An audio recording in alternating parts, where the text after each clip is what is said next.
सुप्रभात बच्चों, मैं अनिकेत सर। आज मैं आप लोगों को हिंदी व्याकरण पाठ्य पुस्तक से अलंकार पाठ पढ़ाऊंगा।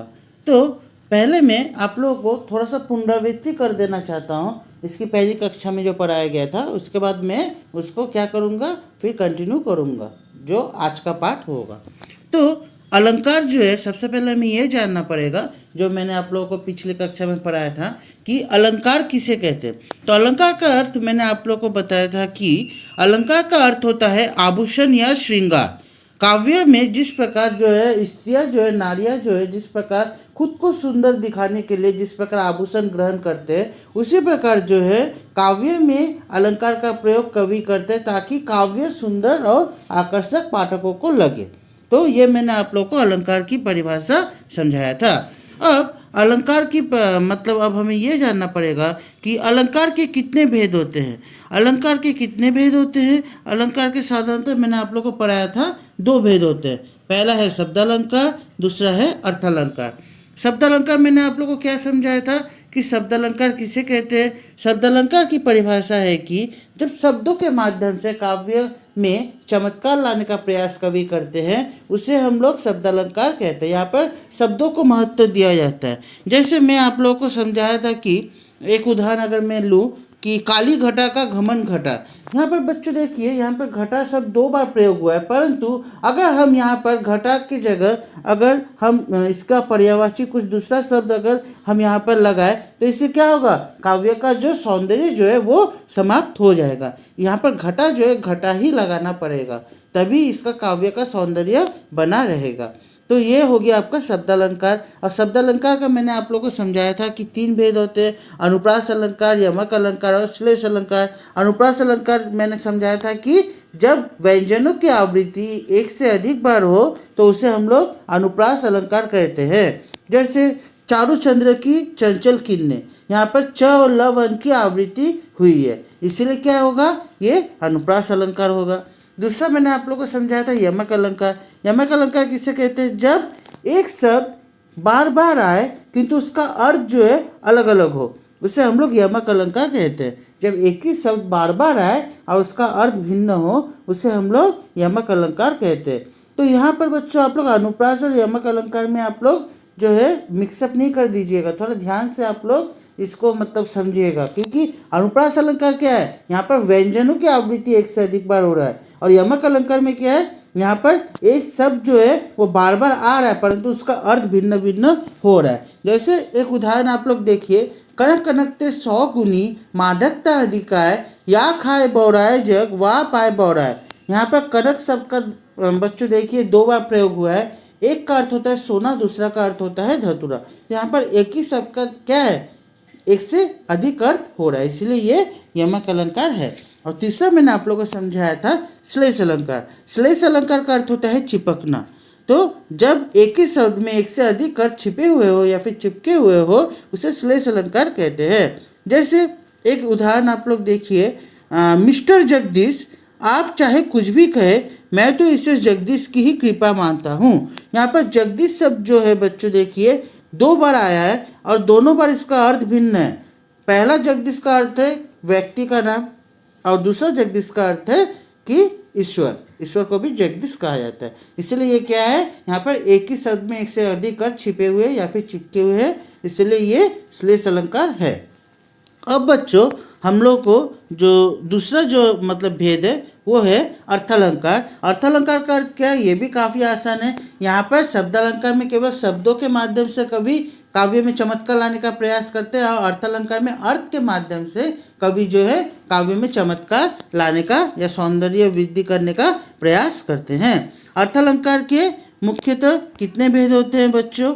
मैंने आप लोगों को इसके पहले वाले कक्षा में मैंने आप लोगों को पढ़ाया था कि अर्थालंकार के 5 भेद होते हैं।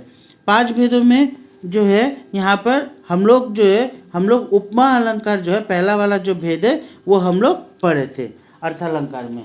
तो यहाँ पर जो है अर्थालंकार के मुख्यतः हम लोग पढ़े थे कि अर्थालंकार के 5 भेद होते हैं।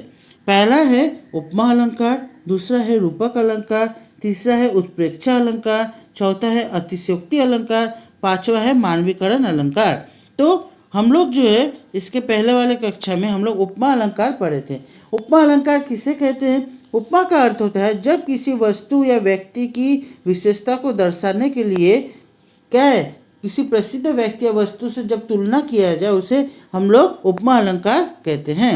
उपमा के मुख्यतः बच्चों जो है 4 भेद होते हैं, मैंने ये भी आप लोग को पढ़ाया था।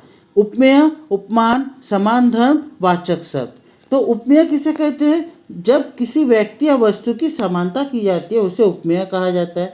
उपमान का अर्थ जिस प्रसिद्ध वस्तु या व्यक्ति के उपमेय की समानता की जाती है उसे उपमान कहा जाता है। और समान धर्म अर्थात उपमेय और उपमान में जो गुण समान पाया जाता है उसे हम लोग क्या कहते हैं? समान धर्म कहते हैं। और वाचक शब्द जिस शब्द विशेष में समानता या उपमा का जो है समान पाया जाए, जो है उपमेय, जो वाचक शब्द जो है जिस शब्द विशेष में समानता या उपमा का बोध हो उसे हम लोग वाचक शब्द कहते हैं। जैसे मैं एक अगर उदाहरण आप लोग को बोलूँ उपमा अलंकार का, सीता का मुख चंद्रमा के समान सुंदर है। यहाँ पर बच्चों उपमेय तब क्या होगा? एकदम सही, उपमेय होगा आपका सीता और उपमान होगा चंद्रमा, समान धर्म होगा सुंदर और वाचक शब्द होगा के समान। ये हो गया आपको मैंने उदाहरण सहित आप लोग को मैंने जो उपमा अलंकार के जो 4 भेद है वो मैंने आप लोग को समझा दिया। तो यहाँ तक हम लोग इसके पहले कक्षा में हम लोग पढ़े थे। आज की कक्षा में जो है हम लोग पढ़ेंगे रूपक अलंकार किसे कहते हैं, उसकी परिभाषा सहित उदाहरण, और उत्प्रेक्षा अलंकार किसे कहते हैं उसका परिभाषा सहित उदाहरण हम लोग आज पढ़ेंगे। तो आइए बच्चों हम लोग रूपक अलंकार किसे कहते हैं वो हम लोग जानते हैं। तो रूपक अलंकार की परिभाषा क्या है?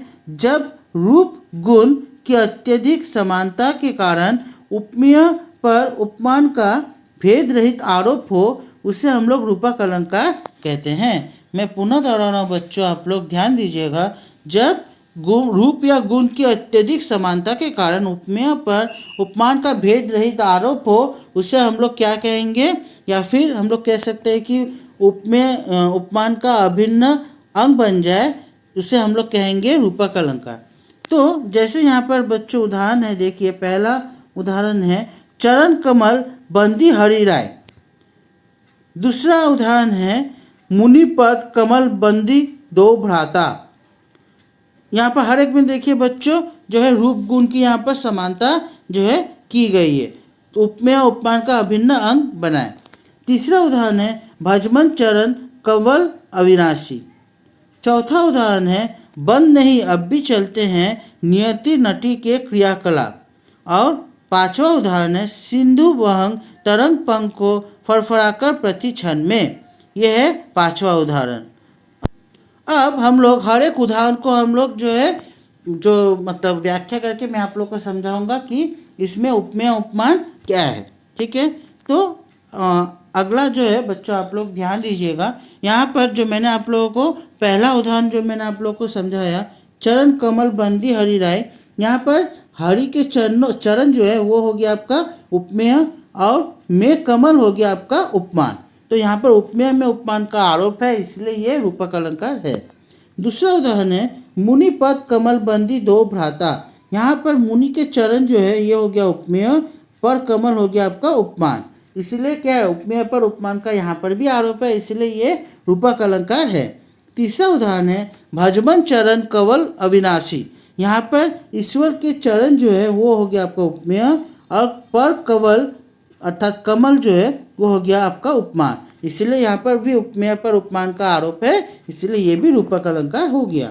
और चौथा जो उदाहरण है वो है बंद नहीं अब भी चलते हैं नियति नटी के क्रियाकलाप। यहाँ पर प्रकृति के कार्य व्यवहार जो है वो हो गया आपका उपमेय और नियति नटी जो है ये हो गया उपमान, यहाँ पर भी उपमेय पर उपमान का आरोप है, इसीलिए ये भी रूपक अलंकार है। और आखिरी उदाहरण है सिंधु विहंग तरंग पंख को फड़फड़ाकर प्रति क्षण में। यहाँ पर सिंधु हो गया आपका उपमेय और पर विहंग हो गया उपमान, का तथा तरंग जो है ये हो गया उपमेय पर उपमान का आरोप है, इसलिए ये भी रूपक अलंकार है। इसके अलावा और भी मतलब हो सकता है जैसे आय महंत वसंत, ठीक है, और बीती विभावरी जागरी, अंबर पनघट में डुबो रही तारा घट उषा नागरी। ठीक है, ये सभी जो है ये हो गया आपका रूपक अलंकार। अब हम लोग को जो है अगला जो भेद है वो पढ़ना पड़ेगा, जिसका जो है जिसे कहते हैं हम लोग उत्प्रेक्षा अलंकार। तो उत्प्रेक्षा अलंकार की परिभाषा क्या है? जब उपमेय में गुण धर्म की समानता के कारण उपमान की संभावना कर ली जाए उसे उत्प्रेक्षा अलंकार कहते हैं। मैं पुनः दोहरा रहा हूँ बच्चों, ध्यान दीजिएगा। जब उपमेय और उपमान की समानता के कारण उपमेय में उपमान की संभावना या कल्पना की जाए उसे उत्प्रेक्षा अलंकार कहते हैं। यहाँ पर संभावना किया जाता है या फिर कल्पना किया जाता है, यहाँ पर एकदम मतलब निश्चित पूर्वक कुछ बताया नहीं जाता है, तो इसीलिए ये यहाँ पर इसे हम लोग कहते हैं उत्प्रेक्षा अलंकार।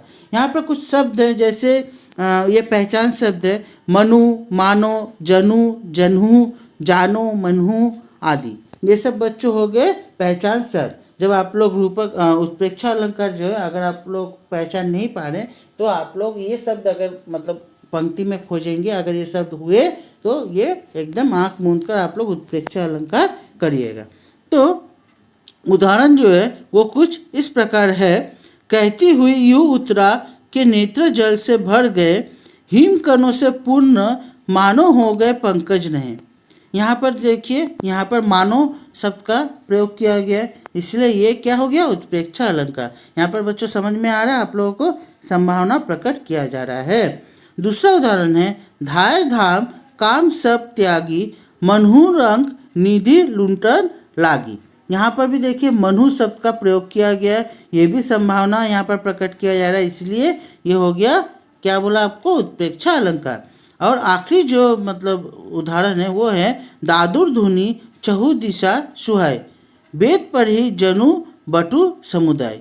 यहाँ पर जो है यहाँ पर भी जनु शब्द का यहाँ पर प्रयोग किया गया है। जनु मतलब यहाँ पर होता है कि संभावना प्रकट किया जा रहा है, इसलिए ये भी हो गया उत्प्रेक्षा अलंकार।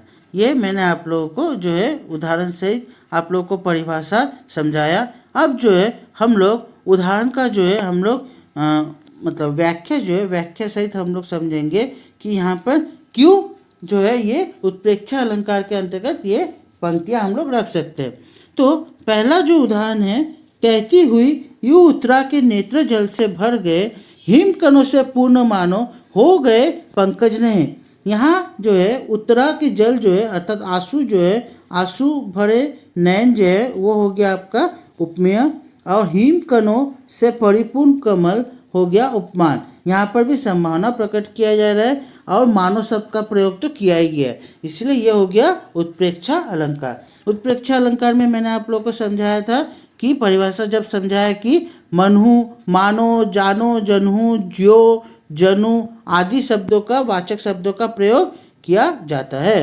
अब अगला उदाहरण देखिए, धाय धाम काम सब त्यागी, मनहु रंग निधि लुंटन लागी। यहाँ पर राम की रूप सौंदर्य जो है वो हो गया उपमेय, और निधि जो हो गया वो हो गया उपमान। यहाँ पर भी उपमेय पर उपमान की संभावना प्रकट किया जा रहा है, इसलिए ये क्या हो गया? ये हो गया उत्प्रेक्षा अलंकार। तो आज की कक्षा में मैंने आप लोग को जो पढ़ाया, आशा करता हूँ कि आप लोग भली भांति समझे होंगे। आज की कक्षा में बच्चों हम लोग क्या पढ़े? अलंकार की परिभाषा पढ़े। अलंकार के कितने भेद होते हैं? 2 भेद होते हैं, शब्द अलंकार और अर्थ अलंकार। शब्द अलंकार का भी परिभाषा सहित उदाहरण हम लोग जाने। और शब्द अलंकार के कितने भेद होते हैं? 3 भेद होते हैं, अनुप्रास, यमक, श्लेष। हर एक का आप लोगों को में भेद जो परिभाषा है, परिभाषा सहित उदाहरण मैंने आप लोगों को समझाया।